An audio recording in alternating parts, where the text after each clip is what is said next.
They were one of the greatest gospel quartets of all time. With their smooth harmonies, deep bass vocals, and heartfelt spirituals, the Harmonizing Four defined gospel music for generations.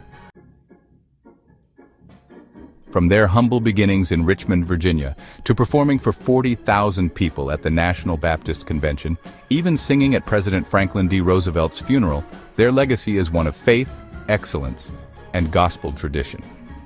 This is the story of the Harmonizing Four, gospel pioneers. It all began in 1927 at Dunbar Elementary School in Richmond, Virginia. A group of young students formed a quartet, singing for school functions and local events. Over the years, the lineup changed, but the group always remained rooted in powerful harmonies and gospel tradition. Notable early members included Joseph Williams, the group's eventual leader Thomas Johnson and Levi Hansley, early members who shaped the quartet's style, and Lonnie Smith joined in 1937, later becoming the father of legendary jazz musician Lonnie Liston Smith. By the 1940s, the Harmonizing Four were one of the most in-demand quartets in gospel music.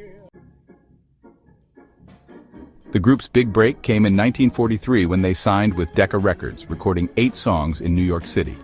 That same year, they also began singing on WRNL radio in Richmond, becoming the city's top gospel quartet. For nearly 2 decades, their Sunday morning radio show, sponsored by People's Furniture, became a beloved tradition for gospel fans.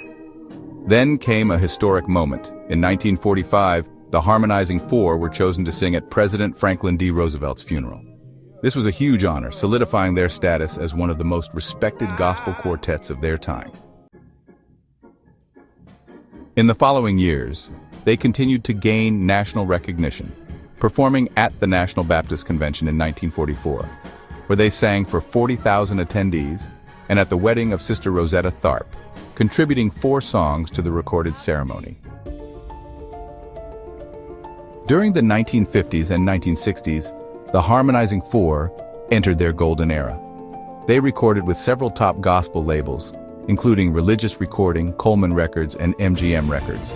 But their biggest breakthrough came in the early 1950s when they signed with Gotham Records, recording over 40 songs for the label.